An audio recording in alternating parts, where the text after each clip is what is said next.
Hello guys, welcome to this special class. आज cover करने वाले हैं जो बीपीएससी का 2.0 एग्जाम होने वाला है, उसमें जो पार्ट 1 होगा उसमें आपको 30 क्वेश्चंस देखने के लिए मिलेंगे क्लास 6 टू 8 में, और ऐसे ही क्वेश्चंस आपको देखने के लिए मिलेंगे क्लास 1 टू 5 में। तो हिंदी और इंग्लिश के ये क्वेश्चंस काफी ज्यादा इंपॉर्टेंट है और आपको हर हाल में क्वेश्चन पेपर क्वालिफाई करना होगा, मतलब ये वाला पार्ट, क्योंकि अगर ये क्वालिफाई नहीं हुआ तो फिर अगला वाला पार्ट चेक भी नहीं होगा। तो कैसे कैसे क्वेश्चन एग्जाम्स में पूछे जाएंगे, सारी चीजें कवर करने वाले हैं और बहुत सारी चीजें मैं आपको बताने वाला हूं। काफी सारी चीजें आपकी रिवाइज भी हो जाएंगी, अगर अभी तक आपने उनको नहीं पढ़ा है तो आप जान जाएंगे। तो चलिए शुरू करते हैं। पहला प्रश्न लेते हैं, find the correct synonym of the given word. तो वैनिश का हमको बताना है सिनोनिम क्या है। तो वैनिश का मतलब सबसे पहली चीज आपको पता होना चाहिए। वैनिश का मतलब होता है गायब हो जाना। क्या हो जाता है? गायब हो जाना। आपने देखा होगा कि वैनिश नाम का जो डिटर्जेंट के साथ मिला करके पाउडर डालते हैं वॉशिंग मशीन में, वैनिश नाम से वो भी आता है। उसका मतलब क्या होता है? गायब, मतलब कि दाग गायब हो जाएंगे। तो वैनिश का अगर सिनोनिम बताना है तो डिसअपीयर का मतलब होता है गायब हो जाना। समझ गए ना? अपीयर का मतलब होता है प्रतीत होना, यानी उभर के आना, ठीक है, दिखाई देना। ऑडिसिटी का मतलब क्या होता है? ये बहुत अच्छा वर्ड है और इसका मतलब होता है बोल्डनेस, ठीक है, मतलब कि साहस। और एम्पल का मतलब होता है पर्याप्त मात्रा में, सफिशिएंट, ठीक है। प्लेंटीफुल इसका हम बोल सकते हैं, प्लेंटीफुल इसका सिनोनिम, ये भी बहुत पूछा जाता है। तो एम्पल का प्लेंटीफुल होता है, सफिशिएंट होता है। चलिए अगले प्रश्न की ओर बढ़ जाएंगे। अगला प्रश्न है the antonym of the given word. Abhor. Abhor का मतलब क्या होता है? सबसे पहली चीज ये आपको पता होना चाहिए। इसका मतलब होता है घृणा करना। क्या होता है? इसका मतलब होता है घृणा करना। तो इसका अपोजिट हो जाएगा पसंद करना। तो पसंद करने को क्या बोलते हैं? लाइक। तो ऑप्शन नंबर ए करेक्ट हो जाएगा। एबोर का जो है एंटोनिम हो जाएगा लाइक। अच्छा, डिसलाइक का मतलब क्या होता है? नापसंद करना, घृणा करना। यानी एबोर जो है ये इसका सिनोनिम हो जाएगा। डिस्पाइस का मतलब भी होता है घृणा करना। डिस्पाइस का मतलब क्या होता है? घृणा करना। यानी आप देखोगे तो एबोर, डिसलाइक और डिस्पाइस से तीनों एक ही शब्द है, लेकिन हमसे एंटोनिम पूछा गया तो हमारा ऑप्शन नंबर ए करेक्ट होगा। प्रश्न नंबर 3 है, select the most appropriate antonym of the given word. इसका भी हमें एंटोनिम बताना है। फिकल। फिकल का एंटोनिम, मतलब फिकल का मतलब तो पता होना चाहिए ना पहले। फिकल का मतलब होता है अस्थिर। क्या होता है? अस्थिर, जो स्थिर नहीं है। तो अब इसका एंटोनिम बताना, जो स्थिर है, इसका मतलब हो जाएगा स्टेबल। स्टेबल का मतलब होता है स्थिर। क्या होता है? स्टेबल का मतलब स्थिर। तो ये इसका हो जाएगा एंटोनिम। प्रोस्पेरिटी का मतलब क्या होता है? प्रोस्पेरिटी का मतलब होता है संपन्नता। और अनस्टेबल का मतलब होता है अस्थिर। कंसीट का मतलब क्या होता है? याद रखिए, ये वाला प्रश्न बहुत पूछा जाता है। कंसीट का मतलब होता है घमंड। कंसीटेड मतलब घमंडी। अगला प्रश्न है, what is the colour of sky. हाँ, ऐसे क्वेश्चंस पूछे जाएंगे तो आपको कुछ क्वेश्चंस इजी भी मिल जाएंगे। तो मतलब स्काई का कलर कैसा होता है? ब्लू होता है, ऑब्वियस सी बात है। लेकिन ऐसे क्वेश्चंस इसलिए पूछे जाते हैं, बीपीएससी बस आपकी इंग्लिश की बेसिक अंडरस्टैंडिंग को चेक कर रहा है, इसलिए ऐसे क्वेश्चंस आपको देगा। प्रश्न नंबर 5 है, select the most appropriate antonym of the given word. तो वोलाटाइल। वोलाटाइल का मतलब होता है परिवर्तनीय, यानी चेंजेबल, यानी बदलता रहता है लगातार। तो इसका अपोजिट क्या हो जाएगा? जो बदले ना, जो स्थिर रहे, यानी सर्टेन, यानी निश्चित। ठीक है, तो ये हो जाएगा। अच्छा, ये तो मैंने आपको बता दिया। आपने वोलाटाइल, नॉन वोलाटाइल सुना भी होगा, रैम और रोम के बारे में। मैं उस पर नहीं जाने वाला हूं, बिल्कुल परेशान मत हो। एडमोनिश का मतलब क्या होता है? एडमोनिश का मतलब होता है डांटना। क्या होता है? डांट या डांटना, ठीक है। इसका अगर आपसे सिनोनिम पूछा जाए तो आप बता दीजिए, चाइल्ड हो जाएगा, है ना, स्कोल्ड हो जाएगा। मैं आपको ये सारी चीजें क्यों बता रहा हूं? ताकि ज्यादा से ज्यादा इंफॉर्मेशन में कवर कर सकूं, वो ज्यादा से ज्यादा वर्ड्स आपको दे सकूं जहां से एग्जाम्स में क्वेश्चन पूछे जाएंगे। फ्लिम्जी का मतलब होता है बहुत ज्यादा कमजोर। फ्लिम्जी का मतलब क्या होता है? कमजोर, वीक। वीक तो आपको पता होगा। और मैं आपको कुछ और बता देता हूं, जैसे फीबल, ठीक है, और फ्लिम्जी हो गया, फीबल हो गया, एन फीबल भी होता है, ऐसे करके होता है एन फीबल, ठीक है। ये भी क्या होता है? ये सब कमजोर के सिनोनिम्स होते हैं।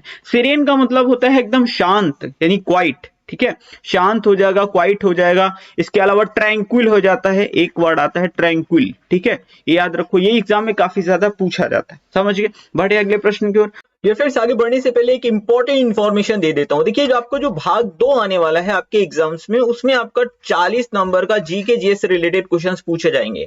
तो उसके लिए हमने स्पेशली ये ई बुक तैयार कर दी है। इसके अंदर सारे इंपॉर्टेंट जीके के क्वेश्चंस आपको मिल जाएंगे, चाहे वो विश्व का भूगोल हो, भारत का भूगोल हो, भारत का इतिहास हो, भारत का संविधान हो, अर्थव्यवस्था हो, सामान्य विज्ञान हो, कंप्यूटर जी को, ए टू जेड सारे क्वेश्चंस आपको वन लाइनर फॉर्म में इसमें मिल जाएंगे। और ये काफी ज्यादा इंपॉर्टेंट है। सारी जो ई बुक है ये कंप्लीटली प्रीवियस ईयर पर बेस्ड है और ये बीपीएससी के लिए काफी ज्यादा स्पेशल ई बुक होने वाली है। साथ ही हमने करंट अफेयर्स की ई बुक तैयार कर दी है और सामान्य विज्ञान की भी ई बुक्स हमारी रेडी है और इन सभी के लिंक्स आपको डिस्क्रिप्शन बॉक्स में मिल जाएंगे। तो अगर आप अपने एग्जाम में 100% सफलता चाहते हैं तो इन ई बुक्स को आप परचेज कर सकते हैं, लिंक्स आपको डिस्क्रिप्शन बॉक्स में मिल जाएंगे। बढ़ते हैं अगले प्रश्न की ओर। प्रश्न नंबर 6 है, select the incorrectly spelled word. तो ओकेजन मतलब होता है कोई अवसर, ये सही है, कोई दिक्कत नहीं है। अकरेंस ये गलत है। यहाँ पे अकरेंस की जो स्पेलिंग होती है ना वो इस तरह से होती है, OCCURRENCE, अकरेंस की ये स्पेलिंग सही होती है। ऑफरिंग भी सही है, असैसिनेशन की भी सही है, ये बहुत पूछी जाती है। इसके बारे में तो आपने काफी बार यूट्यूब पे भी शायद देखा होगा, कोई वीडियो बोलते हैं असैसिनेशन, इसको बोलते हैं। असैसिनेशन का मतलब होता है कोई पॉलिटिकल मर्डर, ठीक है। इसको बोलते हैं गधा, गधे के ऊपर गधा, ठीक है, गधे के ऊपर गधा, उसके ऊपर मैं, उसके ऊपर देश, ठीक है। ये इस तरह से मतलब एस यानी एस माने गधा होता है, गधा, गधे के ऊपर गधा, उसके ऊपर में यानी आई, फिर एसेसिनेशन, इस तरह से स्पेलिंग याद करवाई जाती है, लेकिन इजी है और ये टेक्निक भी आजमा सकते हो। ए डबल एस फिर आई फिर NATION, गधा, गधे के ऊपर गधा, उसके ऊपर मैं, उसके ऊपर पूरा देश, है ना।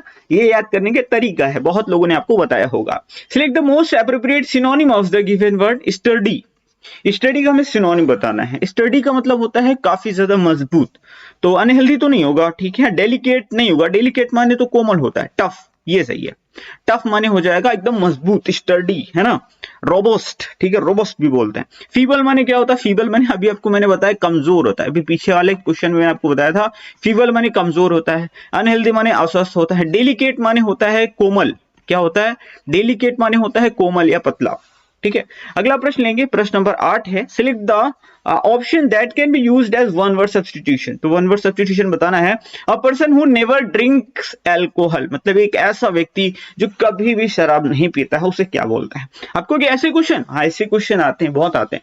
तो इसको बोलते हैं टीटो टेलर। क्या बोलते हैं? टीटो टेलर, इसका मतलब होता है वो व्यक्ति जो कभी भी शराब नहीं पीता है। अच्छा, बाकी के भी मैंने यहाँ पर वन वर्ड्स दे रखे हैं, इंपॉर्टेंट है, ध्यान से देखिएगा, इनके विषय में भी आपको बता देता हूं। एक्रोफोबिया, सबसे पहली चीज, अगर कहीं फोबिया शब्द दिख जाए ना, समझ लेना वो किसी डर की बात कर रहा है। तो एक्रोफोबिया का मतलब होता है ऊंचाई से डर। क्या? ऊंचाई से डर, जिसको ऊंचाई से डर लगता है उसको एक्रोफोबिक बोलते हैं, ऊंचाई से डर, ठीक है। आग से डर लगता है, पायरोफोबिया हो गया। बंद जगहों से डर लगता है तो क्लस्ट्रोफोबिया हो गया, है ना। पानी से डर लगता है तो हाइड्रोफोबिया हो गया, इस तरह से होता है। और कहीं पे अगर मानिया शब्द आपको दिख जाए तो समझ जाना वो बहुत पसंद करता है उस चीज को। तो डिप्सोमानिया का मतलब क्या होता है? ऐसा व्यक्ति जिसको शराब पीना पसंद है, जो एकदम धुत रहना उसको अच्छा लगता है, मतलब शराबी किस्म का आदमी, उसको डिप्सोमानिया बोलते हैं। बिब्लियोफाइल क्या होता है? बिब्लियोफाइल एक तरह से बोल सकते हैं बुक लवर होता है। क्या होता है? बुक लवर होता है, जो डिफरेंट तरह की बुक्स को कलेक्ट करता है और उनको पढ़ता है ना। तो ये होता है बिब्लियोफाइल। और अगर बिब्लियोफोबिया में कह दूं तो मतलब वो व्यक्ति जिसको किताबों से डर लगता है, तो बिब्लियोफोबिया हो जाएगा। अगला प्रश्न ले लेते हैं। अच्छा, अब हम पहुंच जाएंगे हिंदी पे। 8 क्वेश्चंस आपको इंग्लिश के मिलेंगे, बाकी 22 क्वेश्चन आपको हिंदी के मिलेंगे। मैं क्लास 6 to 8 की बात कर रहा हूं और ऐसे ही क्वेश्चन आपको जो है पेपर 1 यानी कि कक्षा 1 से 5 के बीच में भी देखने को मिलते हैं, बस उसमें क्वेश्चन के नंबर ऑफ क्वेश्चन ज्यादा होते हैं। अगला प्रश्न है, क्रूर का विलोम शब्द क्या होगा? तो दयालु, स्नेहिल, कृपालु, यही सही सबसे सुटेबल ऑप्शन है, तो ऑप्शन नंबर 1 करेक्ट हो जाएगा। प्रश्न नंबर 10 है, वर्तनी की दृष्टि से अशुद्ध शब्द को छांटिए। अंधकार, पृष्ठभूमि, प्रतिबिंब, ये गलत है, ठीक है, अशुद्ध निकालना है। अंधकार सही है, पृष्ठभूमि सही, अनाधिकार सही नहीं होता है, अंधकार ही होता है।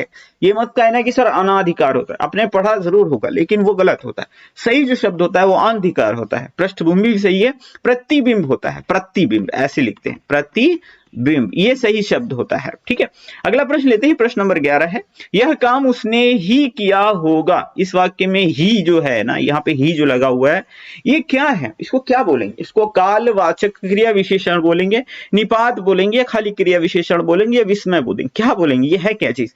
इसको निपात बोलते हैं। हाँ, शायद काफी सारे लोग ऐसे होंगे जो ये शब्द पहली बार सुने, ये कौन सी चीज आ गई। मैं आपको बताऊं, निपात से क्वेश्चन अक्सर एग्जाम्स में बनते हैं, तो मैं आपको निपात के बारे में डिटेल में बताता हूं। 9 निपात होते हैं, ना से 9, ना से निपात। तो निपात कितने होते हैं? निपात होते हैं 9, कितने 9। और कौन कौन से होते हैं मैं एक बार आपको बता देता हूं, ध्यान से सुन लीजिएगा। एक होता है स्वीकृत निपात। स्वीकृत मतलब जैसे हाँ जी हाँ।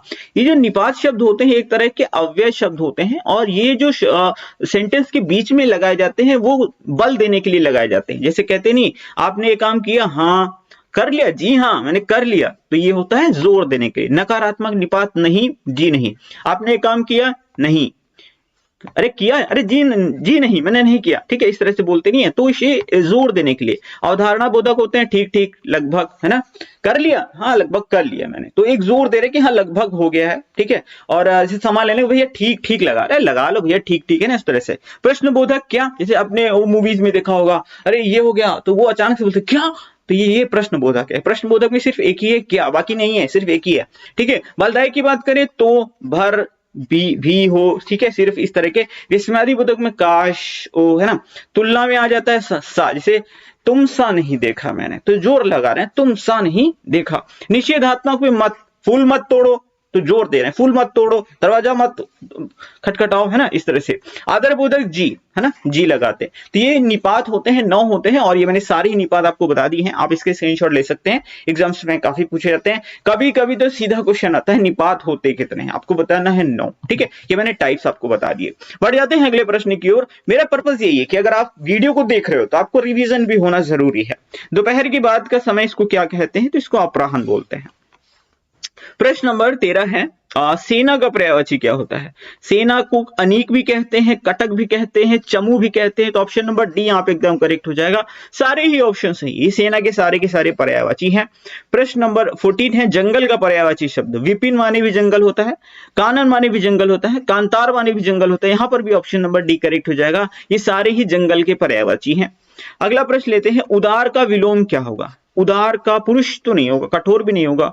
उदार का कठोर, पुरुष, कोमल, कोई सा भी नहीं होगा इसमें, तो ये तो सारे ही ऑप्शन इसमें गलत हो गए, तो यहाँ पे ऑप्शन नंबर ई सही हो जाएगा, ठीक है। तो उदार का क्या होगा, अच्छा उदार का नहीं, कठोर हो सकता है, यहाँ पे कठोर होगा, ठीक है। तो ऑप्शन नंबर बी यहाँ पे करेक्ट होगा, ये नहीं होगा, थोड़ा सा मैं कंफ्यूज हुआ, ऑप्शन नंबर बी करेक्ट होगा। उदार का मतलब जो बहुत बड़ा दिल वाला है, कठोर मतलब जिसका हृदय कठोर है, ठीक है। तो ऑप्शन नंबर बी यहाँ पे एकदम ज्यादा सुटेबल है, यही सही है। अगला प्रश्न है, अभिज्ञ का समानार्थी शब्द क्या है। अभिज्ञ, अभिज्ञ क्या क्या, भिक्षुक मतलब होता है, अभिनेता होता है, जानकार, जी हाँ ये सही है। आप कहोगे सर अभिज्ञ का मतलब जो जानता ना हो, नहीं ऐसा नहीं। अभिज्ञ का मतलब होता है जिसको सब कुछ पता हो, और अभिज्ञ का अपोजिट जो होता है वो होता है अनभिज्ञ, जिसको कुछ ना पता हो, ठीक है। तो अभिज्ञ ही शब्द होता है, याद रखिएगा, इसका मतलब जानकार, और अभिज्ञ का अपोजिट होता है अनभिज्ञ, ठीक है, उल्टा या विलोम बोलते हैं, ठीक है। ये चीज याद रखो, बड़ा इंपॉर्टेंट क्वेश्चन है ये वाला। अगला प्रश्न है, प्रश्न नंबर 17 है, अंधों में काना राजा, इसका मुहावरा का अर्थ क्या है। तो अज्ञानियों में अल्प ज्ञान वाले को सम्मान, विद्वानों की सभा में मूर्ख का सम्मान, मूर्खों द्वारा विद्या की पूजा, ये गलत है भाई। अज्ञानियों में अल्प ज्ञान मतलब देखोगे ना, जो एकदम ही अज्ञानी है उनमें अगर थोड़ा सा जानकार होता है तो अपने आप में अंधों में काना राजा अपने आप को समझता है ना, ये कहावत है।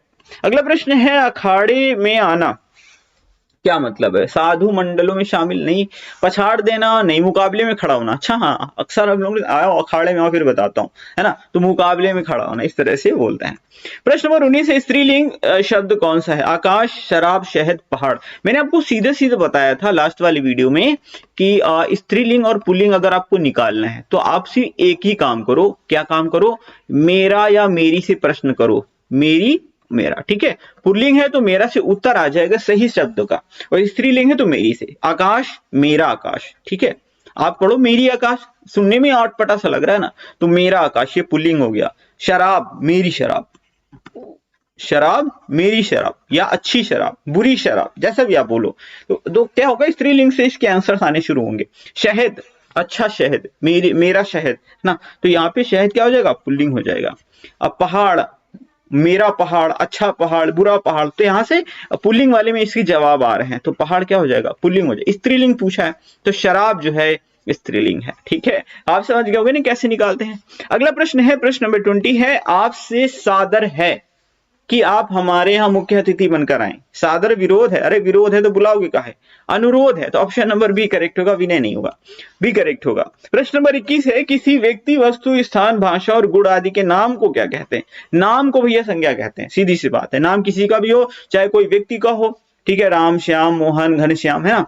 वस्तु का हो, ठीक है, टेबल मेज है, पेन है। स्थान हो, आगरा है, कोलकाता है। भाषा है, हिंदी इंग्लिश है। गुण है, अच्छाई है, बुराई है ना, ये सारी चीजें। प्रश्न नंबर 22 है, संज्ञा या सर्वनाम की विशेषता बताने वाले शब्दों को क्या कहते हैं? जब भी विशेषता बताएंगे तो उसको विशेषण कहते हैं। क्या बोलते हैं? संज्ञा या सर्वनाम शब्द की विशेषता बताने वाले शब्दों को विशेषण कहा जाता है। प्रश्न नंबर 23 है, इनमें से कौन सा शब्द क्षुद्र का विपरीतार्थक है? क्षुद्र मतलब एकदम छोटा सा, नन्हा सा, मुन्ना सा। इसका बड़ा होगा मतलब अपोजिट होगा महान, यानी बहुत बड़ा, बहुत विशाल। अगला प्रश्न है, वर्तनी की दृष्टि से शुद्ध शब्द छांटना है। प्रासंगिक, नगण्य, कृत्रिम, शुद्ध निकालना है। तो प्रासंगिक नहीं होता है, इसका तो सही होता है प्रासंगिक। नगण्य भी गलत है, अहिल्या भी गलत है, ये एकदम सही है। शुद्ध निकालना है तो शुद्ध ये है। इसका जो शुद्ध होगा ना वो प्रासंगिक होता है। क्या होता है? प्रासंगिक होता है। और नगण्य के जो होता है वो पूरा गा होता है, आधा गा नहीं होता है। और अहिल्या नहीं होता है, इसको जो शुद्ध शब्द होता है वो अहल्या होता है। ठीक है, अहिल्या नहीं होता है, कंफ्यूज मत होइएगा। अगला प्रश्न लेते हैं, प्रश्न नंबर 25 है, आठ कोना में कौन सा समास है? मैंने आपको समास कई बार पढ़ाया, पढ़ा के मैं थक गया समास। आई होप अब तक आपको याद हो गया होगा। चलिए एक बार और पढ़ा दूंगा, आज ही अभी पढ़ाऊंगा, 1 मिनट लगेगा। 1 मिनट में सीख जाओगे समास। आठ कोना में द्विगु समास है, ठीक है। मैंने आपको बताया कि समास बहुत आसान होता है, ठीक है, बस आपको ध्यान से पढ़ना होता है। सबसे पहला होता है अव्ययी भाव। जब कोई भी एक शब्द उसमें अव्यय हो, जैसे यथाशक्ति, ठीक है, तो इसमें यथा अव्यय है। अव्यय कैसे पहचानोगे? उसको हटाओगे ना तो आप देखोगे इससे बहुत सारे शब्द निकलेंगे। यथाशक्ति हो गया, यथा भक्ति हो गया, है ना। तो इस तरह से। अब बहुब्रीहि क्या होता है? बहुब्रीहि में ये होता है कि जो शब्द होता है उसका अर्थ कुछ और निकल रहा होता है। जैसे मैंने कहा चक्रपाणी, जिसके हाथ में चक्र हो, मतलब कौन? विष्णु जी। मैंने कहा नीलकंठ, जिसका कंठ नीला हो, मतलब शिव जी। मतलब शब्द कुछ और लिखा है लेकिन विच्छेद करने पे अर्थ कुछ और दे रहा है। दशानन हो गया, लंबोदर हो गया, पीतांबर हो गया, घनश्याम हो गया, है ना, इस तरह से। फिर आगे है तत्पुरुष समास। तत्पुरुष ऐसा समास होता है जिसमें एक पद कारक होता है। क्या होता है? कारक होता है। जैसे राजपुत्र, राजा का पुत्र, है ना, राजा का पुत्र, का आया तो क्या हो जाएगा? कारक हो जाएगा, तो तत्पुरुष समास हो जाएगा। फिर कर्मधारय आता है। कर्मधारय समास जो होता है इसमें एक विशेषण होता है और एक विशेष्य होता है, यानी किसी न किसी चीज की विशेषता बताई जा रही होती है। जैसे मैंने कहा नील कमल, मैंने कहा नील कमल यानी नीला कमल, विशेषता क्या है? कमल कैसा है? नीला है। मैंने कहा महात्मा, महान आत्मा, आत्मा कैसी है? महान है, मतलब कर्मधारय। फिर आता है द्वंद्व समास। क्या आता है? द्वंद्व समास, द्वंद्व, ठीक है, इस तरह से लिखते हैं। द्वंद्व समास क्या होता है? ये तो बड़ा आसान है, जैसे माता पिता, माता और पिता, है ना, हानि लाभ, हानि और लाभ, है ना। फिर आता है द्विगु समास। द्विगु जो होता है ये एक संख्यावाची होता है। द्विगु, द्विगु में एक जो शब्द होता है वो संख्यावाची होता है। जैसे कि चौराहा हो गया, पंचवटी हो गया, है ना। अब यहाँ पर दिया गया है आठ कोना हो गया, त्रिभुज हो गया। तो ये सारे क्या होते हैं? द्विगु समास होते हैं ना, एक हमेशा संख्यावाची। अब देखो ना, द्वि, एक, द्वि, द्विगु तो दो, है ना। तो इस तरह से संख्यावाची शब्द समास में ही छुपा हुआ है, तो हम समझ जाते हैं इस तरह से। आई होप क्लियर हो गया होगा, मैंने आपको समझा दिया। बढ़ते हैं अगले प्रश्न की ओर। पहाड़ का ऊपरी भाग, इसको क्या बोलते हैं? इसको अधितिक्या बोलते हैं। अधिगामी तो पीछे चलने वाले को बोलते हैं, ठीक है। अधितिक्या मतलब ये सही हो जाएगा। अधिगामी मतलब जो पीछे चलता है। अनेर का मतलब होता है कोई ऐसा पशु जिसका कोई मालिक ना हो, ठीक है। अनेर का मतलब कोई ऐसा पशु जिसका कोई मालिक ना हो। अकिंचन माने जिसके पास कुछ ना हो। अकिंचन माने क्या होता है? जिसके पास कुछ भी ना हो उसको अकिंचन बोलते हैं। प्रश्न नंबर 27 है, आविर्भाव का विलोम क्या होगा? आविर्भाव, तो आविर्भाव को विलोम अभाव नहीं होगा, सजल नहीं होगा, वितल नहीं होगा, तिरोभाव होगा। क्या होगा? तिरोभाव होता है आविर्भाव का। प्रश्न नंबर 28 है, जीव के प्रयोग के आधार पे स्वर पश्च स्वर बताना है। कौन सा स्वर? पश्च स्वर है। हाँ, ये थोड़ा सा डिफिकल्ट है, लेकिन अगर आपने सिर्फ ये वाला मैं जो बताने जा रहा हूं इसको देख लिया, लाइफ में कभी आप भूल नहीं सकते हो। देखो, जीव के प्रयोग के आधार पे स्वर को 3 पार्ट में बांटा गया। ध्यान से सुन लो, अब कभी भी लाइफ में भूल जाओगे ना तो मुझसे कहना कि सर मैं भूल गया, भूलने नहीं दूंगा मैं। अग्र, ये हो गया मध्य, ये हो गया पश्च, 3 तरह के होते हैं। ध्यान से देखो, हमेशा याद रहेगा। तो सबसे पहले आएगा आ, फिर आ, फिर ई, ठीक है, फिर उ, फिर ए, ठीक है, फिर आ जाएगा ओ और ये आ जाएगा औ। हो गया। मैंने क्या कहा? आ, ई, उ ऊ, ए ओ औ। तो ये सारे अग्र हैं, ये मध्य वाला है और ये पश्च वाला है। फिर से देख लो, स्टार्टिंग बी से करना है, जब भी आए ऐसे लिख के देखो, आ ई उ ऊ, ए ओ औ। ठीक है, समझ गए ना मैंने क्या किया? एक बार बीच में, फिर नीचे, फिर ऊपर, फिर नीचे, फिर ऊपर, फिर नीचे। समझ गए? तो अब हमसे क्या पूछ रहा है? पश्च स्वर बताना है। तो ये सारे ही पश्च हैं। आ तो मध्य का है, आ मध्य का है। ए भाई अग्र है, ए अग्र है। ठीक है, ई अग्र है, ई अग्र है। ठीक है, फिर हमसे पूछा पश्च, ऊ पश्च है, ऊ पश्च है। ठीक है, तो आपने सारे निकाल लिए इजीली। अब जिसने ये वीडियो देखा वो सारे निकाल ले गया और आ गया ना एग्जाम में। आप इजीली करोगे और मुझे याद करोगे। अगला प्रश्न है, राजा ने प्रजा को कंबल दान किए, कौन सा कारक है? देखिए, एक सीधी सी बात मैं बताऊं, आप अगर मतलब आपने अगर कारक पढ़ा है तो आप बोलोगे कर्ता ने, फिर आप कहोगे कर्म को। ठीक है, फिर कर्ता ने कर्म को करण से। ठीक है, संप्रदान के लिए, संप्रदान के लिए ये आपने किया। लेकिन आप कहोगे सर कर्ता ने कर्म को, यहां तो को है, यहां भी को है, और ये यहां पे हो गया कर्म कारक। लेकिन भैया हो गया गलत। क्या हो गया? गलत। आप कहोगे सर कर्म को तो भैया लग तो रहा है, एकदम कारक चिन्ह है यहाँ पे दिख रहा है और कर्म कारक होगा, हम तो लगा के आए, बड़े खुशी खुशी घर में आओगे कहोगे हम तो सही करके आए। लेकिन जैसी वो आएगी आंसर की, पता चलेगा आपने गलत कर दिया। ये क्या हो गया? तो दरअसल इसमें जो कारक है वो है संप्रदान कारक। क्या है? संप्रदान कारक है। राजा ने कंबल को दान किया। देखो, सीधी सी बात मैं बताऊं, ज्यादा डिटेल में नहीं जाऊंगा। जब भी कोई चीज दान करने की बात आएगी, कोई चीज देने की बात आएगी, रवि ने मोहन को कुछ रुपए दिए, तो वहां पे संप्रदान कारक। देखो, संप्रदान में लिखा ही है प्रदान। जब भी कोई चीज किसी को प्रदान की जाए ना, तो संप्रदान कारक है, गांठ बांध के रख लो। ठीक है, ऐसे क्वेश्चन लेखपाल के एग्जाम में पूछा गया था, बहुत सारे बच्चों ने गलत किया था। अगला प्रश्न ले लेते हैं, मयंक शब्द का पर्यायवाची क्या है? इंदु है, शशि है, सुधाकर है, ये सारे ही है। मयंक का मतलब होता है ये चांद। क्या होता है? चांद या चंद्रमा। ठीक है, ये सारे ही उसके पर्यायवाची। तो ऑप्शन नंबर डी यहाँ पे सही हो जाएगा। आई होप आपको ये वीडियो जरूर पसंद आया होगा। एक क्वेश्चन आपको देकर के जा रहा हूं, इसका जवाब आपको कमेंट बॉक्स में टाइप करना है। यह बालक छोटा है, पंक्ति में कौन सा विशेषण है? मैंने आपको बताया था जीएसपीएस करके, मैंने आपको बताया था लास्ट वीडियो में, जीएसपीएस करके गुणवाचक विशेषक, संख्यावाचक विशेषक, परिमाणवाचक विशेषक, सार्वनामिक विशेषण, इन सबके बारे में मैंने आपको डिटेल में बताया था। तो अब आप बताइए इसमें कौन सा विशेषण का प्रकार है? अपना जवाब कमेंट बॉक्स में जरूर टाइप करें। और अगर आप नहीं कर पा रहे हैं जवाब तो बिल्कुल परेशान मत होइए, हमारा हिंदी का मास्टर वीडियो देखिए। ठीक है, उससे सारी चीजें आपको क्लियर हो जाएंगी। पूरा का पूरा हिंदी हम उसमें कवर कर रहे हैं। मिलते हैं अगले वीडियो में। चैनल को सब्सक्राइब कर लीजिए और अपना प्यार ऐसे ही बनाए रखिए। Thank you for watching.